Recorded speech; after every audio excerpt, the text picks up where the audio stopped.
ഉൽപ്പത്തി പുസ്തകം അധ്യായം 20. അനന്തരം അബ്രഹാം അവിടെ നിന്ന് തെക്കേ ദേശത്തേക്ക് യാത്ര പുറപ്പെട്ട് കാദേശിനും സൂര്യനും മധ്യേ കുടിയിരുന്ന് ഗേരാരിൽ പരദേശിയായി പാർത്തു. അബ്രഹാം തൻ്റെ ഭാര്യയായ സാറായെക്കുറിച്ച് അവൾ എൻ്റെ പെങ്ങൾ എന്ന് പറഞ്ഞ് ഗേരാർ രാജാവായ അബീമേലെക്കിന് ആളയച്ചു. സാറായെ കൊണ്ടുപോയി.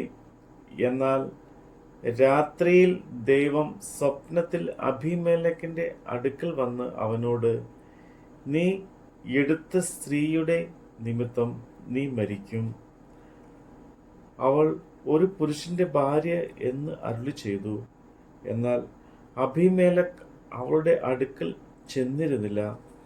ആകയാൽ അവൻ, കർത്താവേ, നീതിയുള്ള ജാതിയെയും നീ കൊല്ലുമോ? ഇവൾ എൻ്റെ പെങ്ങളാകുന്നു എന്ന് അവൻ എന്നോട് പറഞ്ഞുവല്ലോ. അവൻ എൻ്റെ ആങ്ങള എന്ന് അവളും പറഞ്ഞു. ഹൃദയ പരമാർത്ഥിയോടും കൈയുടെ നിർമ്മലയോടും കൂടെ ഞാൻ ഇത് ചെയ്തിരിക്കുന്നു എന്ന് പറഞ്ഞു. അതിന് ദൈവം സ്വപ്നത്തിൽ അവനോട്, നീ ഇത് ഹൃദയ പരമാർത്ഥിയോടെ ചെയ്തിരിക്കുന്നു എന്ന് ഞാൻ അറിയുന്നു. നീ എന്നോട് പാപം ചെയ്യാതിരിപ്പാൻ ഞാൻ നിന്നെ തടുത്തു. അതുകൊണ്ടാകുന്നു അവളെ തൊടുവാൻ ഞാൻ നിന്നെ സമ്മതിക്കാതിരുന്നത്. ഇപ്പോൾ ആ പുരുഷന് അവൻ്റെ ഭാര്യയെ മടക്കി കൊടുക്കുക. അവൻ ഒരു പ്രവാചകനാകുന്നു. നീ ജീവനോടിരിക്കേണ്ടതിന് അവൻ നിനക്ക് വേണ്ടി പ്രാർത്ഥിക്കട്ടെ.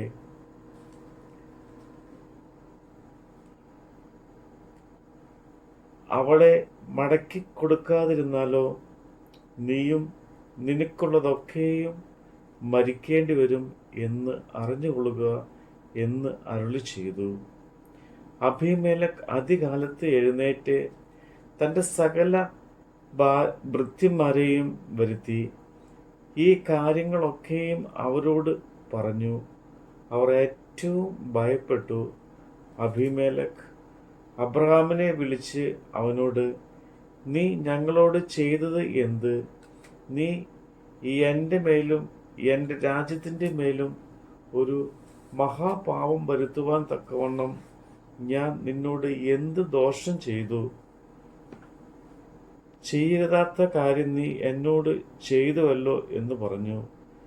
നീ എന്ത് കണ്ടിട്ടാകുന്നു ഈ കാര്യം ചെയ്തത് എന്ന് അബീമേലെക്ക് അബ്രഹാമിനോട് ചോദിച്ചതിന് അബ്രഹാം പറഞ്ഞത്, ഈ ദേശത്ത് ദൈവഭയമില്ല.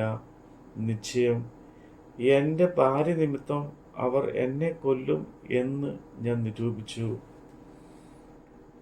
വാസ്തവത്തിൽ അവൾ എൻ്റെ പെങ്ങളാകുന്നു, എൻ്റെ അപ്പൻ്റെ മകൾ, എൻ്റെ അമ്മയുടെ മകൾ അല്ലാതാനും. അവൾ എനിക്ക് ഭാര്യയായി. എന്നാൽ ദൈവം എന്നെ എൻ്റെ പൃഥുഭവനത്തിൽ നിന്ന് പുറപ്പെടുവിച്ചപ്പോൾ ഞാൻ അവളോട്, നീ എനിക്ക് ഒരു ദയ ചെയ്യണം. നാം ഏതൊരു ദിക്കിൽ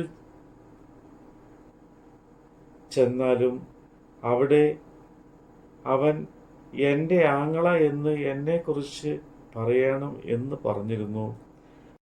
അബീമേലെക്ക് അബ്രഹാമിന് ആടുമാടുകളെയും ദാസ്യദാസന്മാരെയും കൊടുത്തു. അവൻ്റെ ഭാര്യയായ സാറായെയും അവന് മടക്കി കൊടുത്തു. ഇതാ, എൻ്റെ രാജ്യം നിന്റെ മുമ്പാകെ ഇരിക്കുന്നു. നിനക്ക് ബോധിച്ചിടത്ത് പാർത്തുകൊള്ളുക എന്ന് അബീമേലെക്ക് പറഞ്ഞു.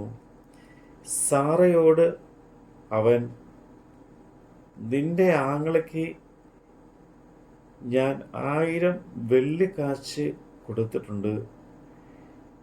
നിന്നോട് കൂടെയുള്ള എല്ലാവരുടെയും മുമ്പാകെ ഇത് നിനക്ക് ഒരു പ്രതിശാന്തി. നീ എല്ലാവർക്കും മുമ്പാകെ നീതീകരിക്കപ്പെട്ടു മിരിക്കുന്നു എന്ന് പറഞ്ഞു. അബ്രഹാം ദൈവത്തോട് അപേക്ഷിച്ചു. അപ്പോൾ ദൈവം അബീമേലെക്കിനെയും അവൻ്റെ ഭാര്യയെയും അവൻ്റെ ദാസിമാരെയും സൗഖ്യമാക്കി. അവർ പ്രസവിച്ചു. അബ്രഹാമിൻ്റെ ഭാര്യയായ സാറായുടെ നിമിത്തം യഹോവ അബീമേലെക്കിൻ്റെ ഭവനത്തിലെ ഗർഭമൊക്കെയും അടച്ചിരുന്നു. നമ്മുടെ കർത്താവിൻ്റെ വചനമാണ് നമ്മൾ കേട്ടത്.